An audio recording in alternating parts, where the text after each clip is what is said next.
Hello everybody, my name is Jeff Molter. I'm a CRNA and I am currently on the board of directors for the Ohio State Association of Nurse Anesthetists, and I'd like to talk to you today about going on medical missions. I myself have gone on 2 medical missions, both to Haiti, and I'm planning on going on my third medical mission this year in June. Now, speaking about our membership in Ohio, we have currently 1,700 CRNAs that are members of the Ohio State Association of Nurse Anesthetists, and we sent out an email survey last fall in 2012 to our members, asking them some questions about volunteering and working on mission trips and what countries have you gone to and with what organizations.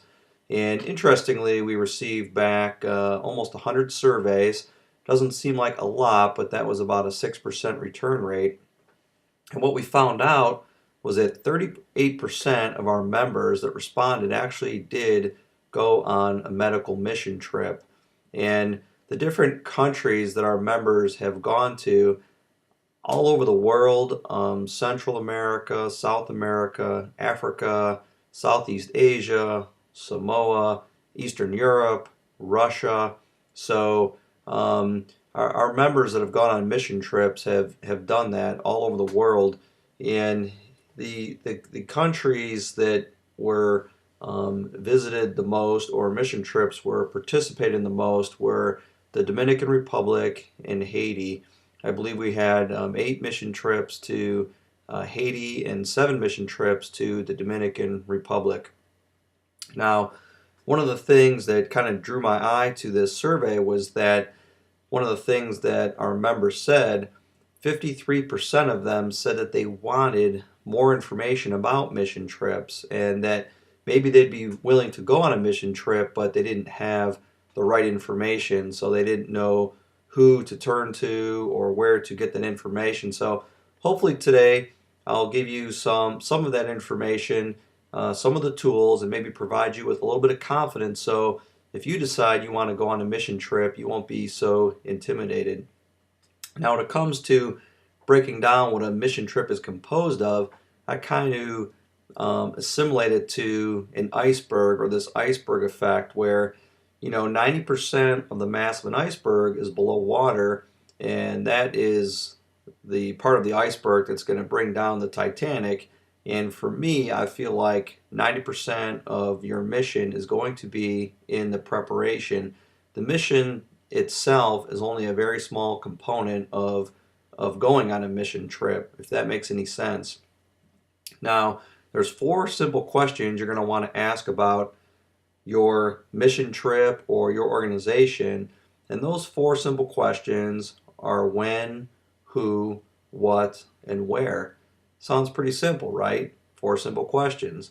Well, who are you going to be going with? There are many, many different organizations out there. I'd like to highlight a few of them. Health Volunteers Overseas is an organization that was actually recommended by our national organization, the AANA. And what Health Volunteers Overseas, what they do is improve global health through education, just like it says up here. And what they do is you basically sign up to be a part of their organization. So I believe you have to pay some type of application fee, $75 or $100, and you pick a mission trip that you're going to go on, and you actually educate the health providers in various countries. And I know that Geraldine Tomas, who's our former president, and Kathy Hoffman, who's our current president, they actually did a trip to Ethiopia last year with Health Volunteers Overseas. It was a 2-week commitment that they gave, and I spoke with both of them, and they said that it was a very, very positive experience. Another organization that's out there is called Mercy Ships, and some of you might have seen they were actually recently on the TV program 60 Minutes. And what Mercy Ships, it's basically a ship that has 6 operating rooms on it, and they travel to different countries along the coast of Africa, and they provide well-needed surgical and medical care to the African population. Now, Mercy Ships does have positions available for CRNAs. I believe that they also ask that you give a 2-week commitment.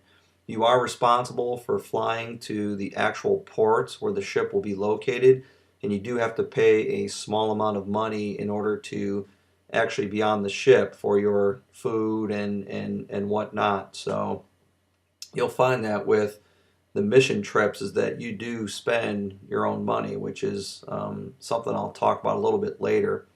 A couple other organizations, Operation Smile. Operation Smile basically does mission trips around the world where they fix kids that have cleft lips and palates. And I recently emailed them and asked them if they had any openings for CRNAs. And unfortunately, the response I got back was that a lot of the countries that they go to, they say that they don't recognize CRNAs as being anesthesia providers. So they have since stopped credentialing CRNAs to give anesthesia, but they did offer me a PACU nurse position, which that's very nice of them, but I just feel like I could utilize my own skills maybe with a different organization that lets me be a CRNA like I am here in the United States.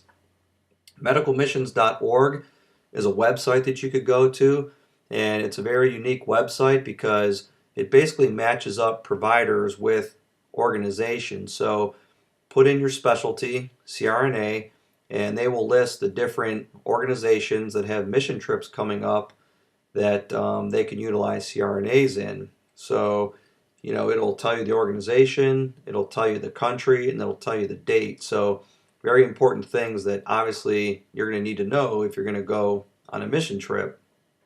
One of my favorite websites is actually that of the American College of Surgeons. They have something called Operation Giving Back, and if you go on that link on their website, they list probably over 40 to 50 different organizations that are looking for volunteers to provide surgical as well as anesthesia care to people. So these are some of the various organizations that you can utilize when you're deciding whether or not you want to go on a medical mission trip. Now, one of the biggest parts of going on a mission trip is doing some investigating. And once you know the country that you're going to go to, one of the websites that I highly recommend is the CIA World Factbook. If you go to their website and you put in your destination country, the World Factbook will give you a lot of the necessary tools that you'll need in doing your initial investigation of your country. What's the GDP? What's the currency? What's the majority religion? What's their language? What type? I believe there's even information on there about prevalent anomalies, HIV infection rates. So I highly recommend going to the CIA World Factbook website and putting in your destination country or countries and getting that well-needed information. One of the things that I would like to recommend too is what I call a scout. And a scout would be someone that has gone on that mission trip before you have. And for me, that was this gentleman here. His name's Tom Hipp.